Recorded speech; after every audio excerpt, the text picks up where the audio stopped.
Yes, hello guys, ni umusore wanyu Afrokeys. Nababwiye ko kuri ino channel yanjye Afrokeys igiye kuzajya mbashiriraho utuntu two kuri telefone agato akanini kadasigaye. Naje gusanga tutorials ya telefone akenshi aba kuri YouTube usanga nyine ari bya bintu biba birenze, nyine bisaba ubwenge buhanitse. Ariko sometimes abantu birengagiza ko hari utuntu dutoya n'abantu batazi uko ntabwo bajya kumenya ibintu birenze dutoya tuzi.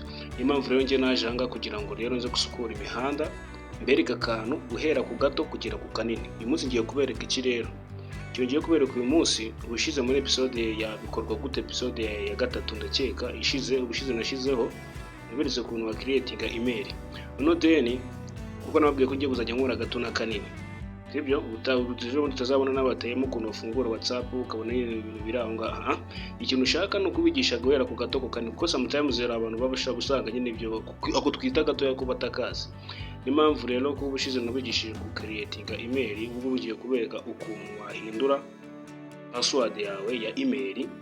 Akenshi igihe ugiye guforomata telefone ugasanga na email yo ushobora kuba wibuka ariko password utayibuka, ku buryo ushobora kuzasangamo bypass igakoranira kuyikuramo. Yanagufasha wenda kuba ujya gukora login kuri application cyangwa se kuri software runaka, password warayibagiwe ukayibuka. So ngubu tugiye gukora ikintu ugiye kubereka n'ukuntu wahindura password yawe. Ikintu ugiye gukora tugiye kuza kuri no software na application ya Gmail. Nitubona kuyizaho tuyifungure. Urabona iyi ni ya email twafunguye muri episode ishize. Ibyo tugiye gukora rero ko tugiye guhindura password, uraza ugakanda kuri no foto. Urabona ko na foto ndashira gutanga bereka n'ukuntu ubashyiraho ifoto.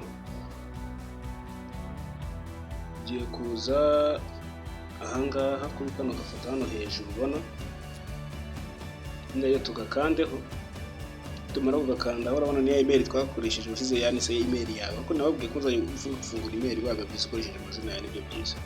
Then tukirike kuri manage your Google account.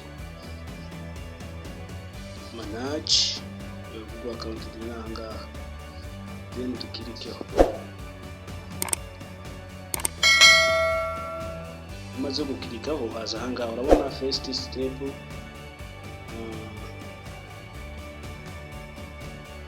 ari home, akazamo personal information, akazamo data and privacy, nakazamo na security n'ibindi byinshi cyane. Hano urabibona ahangaha hose na za payment subscription. Gitwirika ikintu dushaka rero tugiye guhindura password.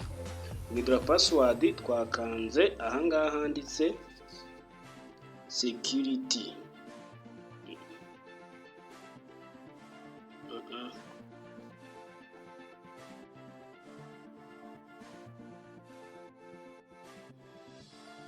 Ahangaha kuri security ahangaha niho ukanda, then ukamanuka ukaza ahantu handitse password last change. Urabona ko ari 15 ugakandaho. Ndagiye umuntu yaba atabonye ko amazima abereke neza. Dore ni ahangaha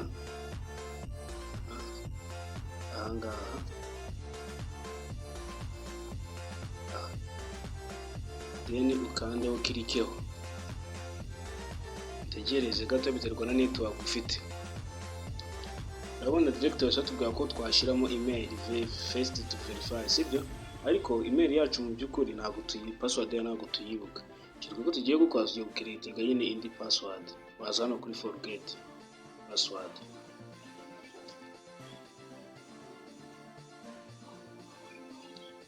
Umara kuza kuri forget password, urabona nakwereka ngo new password.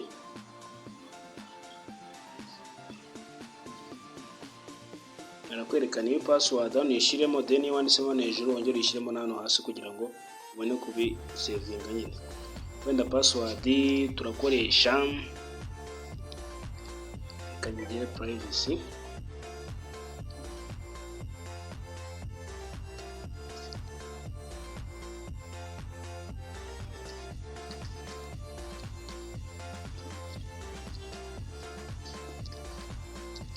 Fasha na ko nafashe inyugu magambo n'imibare kugira ngo email yangize iri strong, ku buryo nyine umuntu atari azajya kugerageza ngo ahita yigo direct.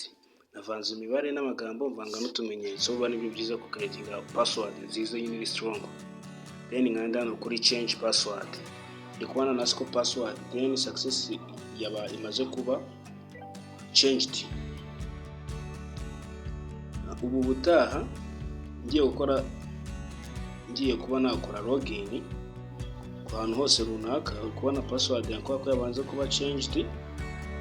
Ikintu nakora bibona aha ngaha, iyi password nyine ukizemo yo nakoresha ubutaha. Sinavana beretse kandi kantu gatoya ka two step verification. Two step verification nayo ni zimwe muri mu kongera umutekano wa email yawe cyangwa se urubuga rwawe runaka. Two step verification nando nyine bagusaba umuntu ujya gukora login bakohereza nka message kuri telefone cyangwa se kuri WhatsApp, biterwa nyine, cyangwa se bakayikohereza kuri email yindi. Aka kantu mu kanote tuzagashira muri video itaha, mwibutsa ko ugomba gukora subscribe ku buryo iyo video ndamuka nyikoze itazagucikuza mu mbere mu bayibonye. Then ugikora ibintu nyine nawe wizeye ko ari ibyawe, uburyo umuntu atakwinjira uwo ari we wese. Ako kantu nzabereka muri video itaha na ka two step verification. Ndagira ngo ukore subscribe, sharinge ku bantu bawe, kuko akenshi ari abantu tuba tutafite amakuru menshi kuri ibi bintu by'amatelefone, kandi dukeneye inshuti zacu zikeneye kuba zayimenya ko direct tangana nasema no ko email yanjye password yayo imaze kuba changed, yabaye imaze kuba recovery. Ubutaha nzakoresha ni iyo nashyizeho. So guys, murakoze muri video y'ubutaha. Umuhungu wanyu Afrokeys. Ciao ciao, ndabakunda cyane. Mwibutsa gukora like na share. Bye bye.